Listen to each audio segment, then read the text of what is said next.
1. 2020년 총선 성북개표장 영상은 나에겐 충격 그 자체였다. 소위 빳빳한 투표지는 우편봉투에 고이고이 들어있던 투표지여서 그렇다.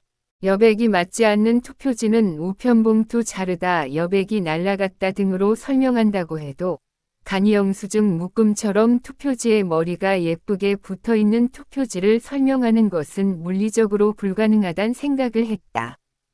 그것도 3장씩이나 붙어있는 투표용지가 성북개표장에서 나왔다.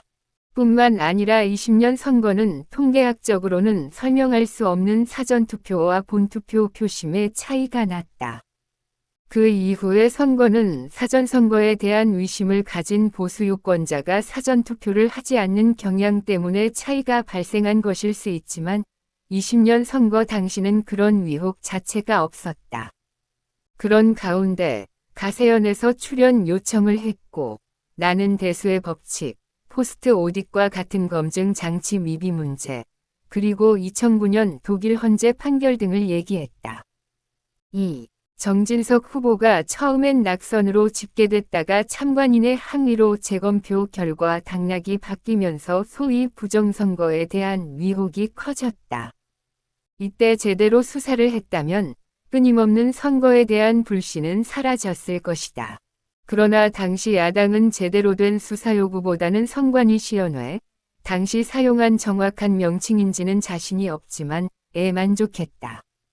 권순일 선관위원장과 김종인 비대위원장의 인적 관계 때문이라는 소문도 떠돌았다. 사실인지 여부는 알 수 없다. 어쨌든 당시에 이 문제에 대한 명확한 수사나 천안함 폭침처럼 국제기관의 입회 아래 검증을 하지 못한 것은 엄청나게 실기한 것이었다. 3. 2023년 국정원에 선관위 보완조사가 있었다. 당시 국정원은 선거한 사람을 하지 않은 것으로 선거한 사람을 하지 않은 것으로 바꿀 수도 있음을 발표했다. 그때야말로 선거 투명성을 확보하기 위한 사전, 사후 검증제도 도입 등의 제도 개선을 요구할 수 있는 절호의 찬스였으나 그런 국민적 에너지를 모으지 못한 것은 또 한 번의 안타까운 실기였다. 4. 2024년 총선으로 들어온 국힘위원들은 나를 비롯해 사전선거 폐지 등 다양한 개정안을 발의했다. 그러나 쪽수가 힘이라 의석수가 부족한 우리가 법안을 통과시킬 방법은 없었다. 그런 가운데 윤 대통령은 선관위에 군인을 보냈다. 5. 그럼 2026년 선거에서 부정선거를 전면에 내세우면 되지 않냐고 생각하시는 분들이 있을 것이다. 그러나 부정선거, 선거 공정성과 투명성, 이슈는 하늘을 향해 침뱉기가 될 가능성이 높다는 게 문제의 핵심이다. 첫째, 선거 공정성과 투명성의 이슈에 대해 미처 인지하지 못하는 유권자가 대다수라는 점이다. 그런 가운데 게임의 룰로 투덜대는 듯이 보이면 유권자에게 좋은 인상을 주기 어렵다는 문제가 있다.